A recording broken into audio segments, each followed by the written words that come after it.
আপোনালোকক ধন্যবাদ জ্ঞাপন কৰিছোঁ। আজি আমাৰ ৰৌতাবাসীয়ে অতি লাগতিয়াল এটা ফাউণ্ডেশ্যন আৰম্ভ কৰিবলৈ সক্ষম হৈছে। কে ফাউণ্ডেশ্যন, কৃষ্ণ খৰেল ফাউণ্ডেশ্যন। ইয়াক তেওঁলোকে তিনিটা উদ্দেশ্য লৈছে, যি তিনিটা উদ্দেশ্য আজি মানৱ সমাজৰ কাৰণে আৰু বৰ্তমান পৰিস্থিতিৰ কাৰণে অতিকৈ দৰকাৰী। আজিকালি চৰকাৰে প্ৰতিটো শিক্ষানুষ্ঠানবিলাকক আজি আমাৰ এই পৰিৱেশ সম্পৰ্কত, শিক্ষাৰ সজাগতা সম্পৰ্কত, স্বাস্থ্যৰ প্ৰতি সম্পৰ্কত বিভিন্ন ধৰণৰ তেওঁলোকে পৰিকল্পনা লৈছে আৰু সমাজৰ প্ৰতি সজাগ কৰাবৰ কাৰণে তেওঁলোকে প্ৰচেষ্টা কৰিছে।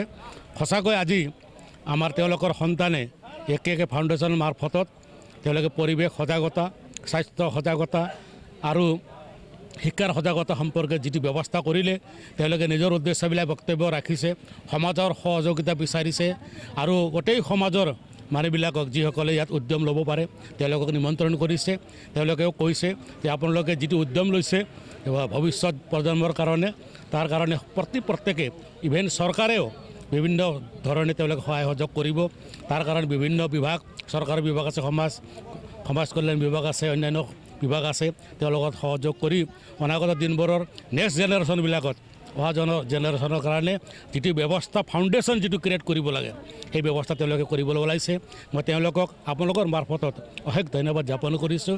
অনাগত দিনবোৰত এই পৰিৱেশে সঁচাকৈ এই অঞ্চলবিলাকক আৰু এই অঞ্চলৰ পিছতেই ষ্টেট পৰ্যায়ত, ইণ্টাৰনেশ্যনেল পৰ্যায়ত হয়তো এই সুবিধাটো অৰ্জন কৰিবলৈ সক্ষম হ'ব, তাকে কামনা কৰিছোঁ। আৰু সুবিধাটো প্ৰতিটো ক্ষেত্ৰত বৈজ্ঞানিক দৃষ্টিভংগীৰ পৰাও অশেষ সুবিধাবিলাক পোৱাৰ সক্ষমতা আছে। শিক্ষাৰ ক্ষেত্ৰত এতিয়া যিবিলাক ল'ৰা ছোৱালীবিলাকে এতিয়া ফাইনেন্সিয়েল অৱস্থাৰ কাৰণে তেওঁলোকে হয়তো মেৰিট থাকিলেও, তেওঁলোকৰ মানে মেধা শক্তি থাকিলেও তেওঁলোকৰ বিভিন্ন সুবিধা নাথাকিব পাৰে।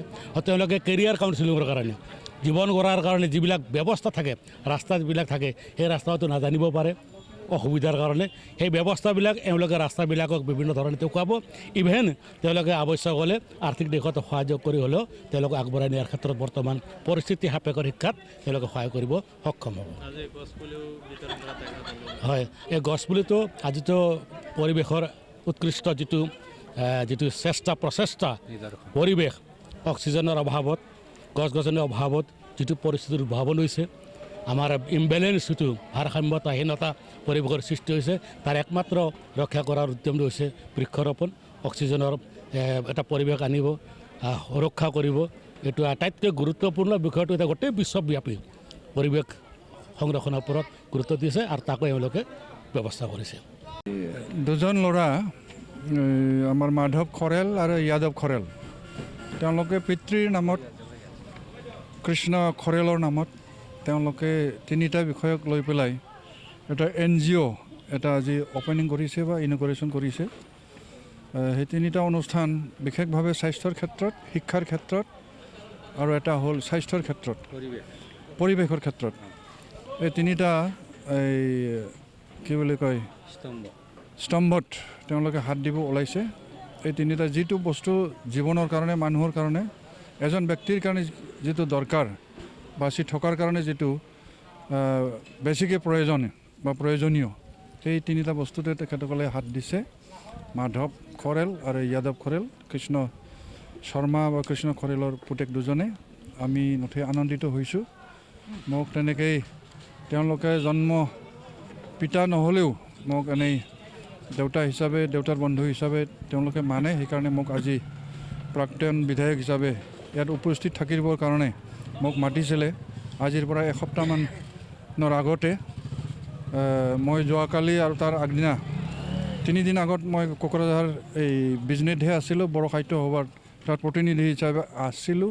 কিন্তু ৰাতিপুৱা আজি 5টা বজাতে উঠি পেলাই মই আহিব লগা হ'ল এইটো প্ৰগ্ৰামটো উদ্বোধনীত অনুষ্ঠানটি থাকিবৰ কাৰণে। ভাল লাগিছে।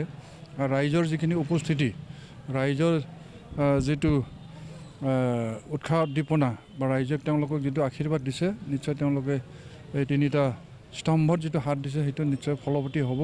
ৰাইজৰ আশীৰ্বাদ থাকিব আৰু ময়ো আশা কৰোঁ আশীৰ্বাদ নিশ্চয় কৰিব আৰু ভগৱানৰো, ঈশ্বৰৰো তেওঁলোকৰ ওপৰত নিশ্চয় ভগৱান, ঈশ্বৰ বা আল্লাহ, যীশুখ্ৰীষ্ট চবেই সহায় কৰিব, সেইটো আশা কৰিছোঁ। আৰু পুতেক ডাঙৰ পুতেক যিজনে 42 বছৰৰ পিছত মাত্ৰ 70 বছৰ বুলি কৈছে, সেইটো মই নামানো। 70 বছৰ নহয়, এতিয়া 100 বছৰ মানুহ বাচি থাকিব লাগে। মইতো এই জাপানৰ 110 বছৰ 115 বছৰ সেইটোহে মই সদায় হিচাপ কৰি থাকোঁ। সেই গতিকে মই ৰামদেৱৰ শিষ্য হৈ পেলাই সেইটো মোৰ পতঞ্জলি এটা আছে, ৰৌতা আঞ্চলিক পতঞ্জলি কমিটি আছে। মোৰ ছাত্ৰবিলাক প্ৰায় 70+ 70 আপৰ মোৰ ছাত্ৰবিলাক আছে। সেই গতিকে 70 মাত্ৰ নহয়, যিজনে আজি 3টা স্তম্ভত হাত দিছে, মাধৱ খৰেল 70 বছৰ নহয় 100 বছৰ বাচি থাকিব আৰু সমাজৰ কাৰণে এই 3টা স্তম্ভত কাম কৰি যাব, সেইটো আশা কৰিছোঁ। এনজিঅ'ৰ সেইটো নন গভৰ্ণমেণ্টেলটো চৰকাৰে দিবও পাৰে, কৰ্মৰ ক্ষেত্ৰ চাই পেলাই চৰকাৰে দিয়ে, সেইটো আমি দেখা পাইছোঁ। যেনেকৈ আমাৰ গছ ৰোৱা এই মাজুলীৰ যিজন পেগু নে কি আছিলে গছ ৰোৱাজন,